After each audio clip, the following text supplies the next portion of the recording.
This is my Hoover Elite 200.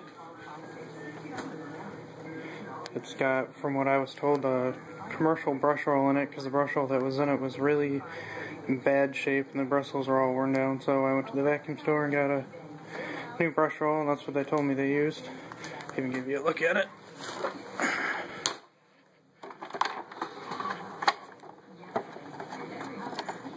I don't know if you can see that, but it's very similar to brush roll on an Innovation.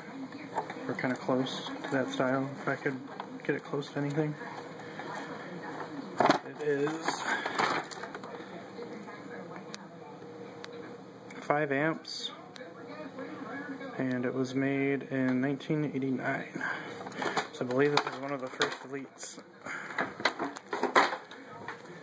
Another mess over here on the carpet. So I give her a spin.